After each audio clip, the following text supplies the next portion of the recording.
Jeanne d'Arc, atau lebih dikenal sebagai Joan of Arc, lahir pada tahun 1412 di timur laut Prancis.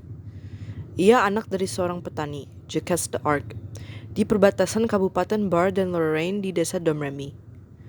Walaupun ia tidak diajarkan cara menulis atau membaca, ibunya yang bernama Isabelle Romy menanamkan kecintaannya terhadap gereja Katolik.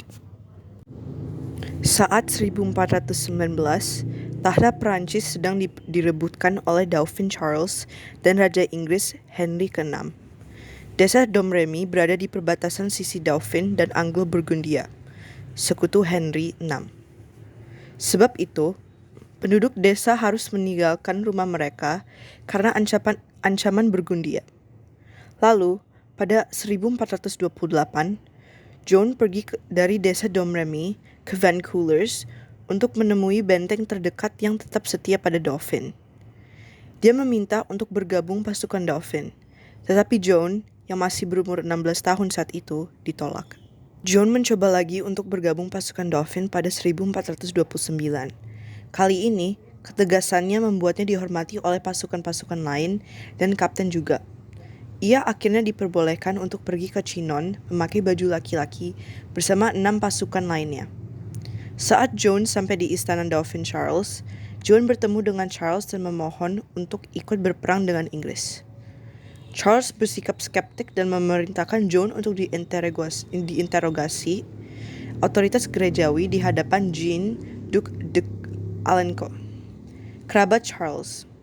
Setelah selesai diinterogasi, Joan kembali lagi ke Chinon dan ia diberikan rumah militer terdiri dari beberapa pasukan Dauphin. Pada Mei 4, saat Joan sedang beristirahat, ia merasa terinspirasi. Percaya bahwa ia telah dipandu oleh visi dari Malaikat Agung Michael, Saint Margaret, dan Saint Catherine.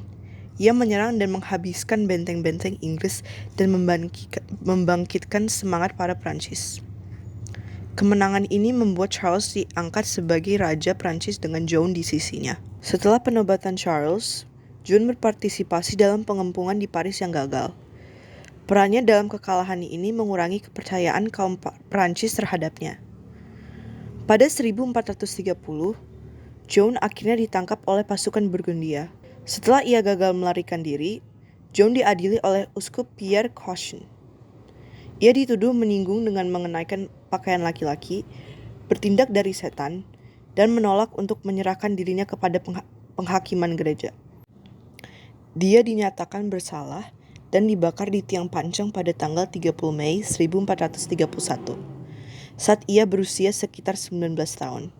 Pada 1456, terjadi penyelidikan ulang pada persidangan Joan. Mereka menyalahkan keputusan tersebut dan menyatakan bahwa persidangan tersebut bersifat tidak sah karena telah tercemar dengan penipuan. Sekarang, Joan dinyatakan sebagai salah satu santa pelindung Prancis dan sebagai simbol feminis kaum perempuan.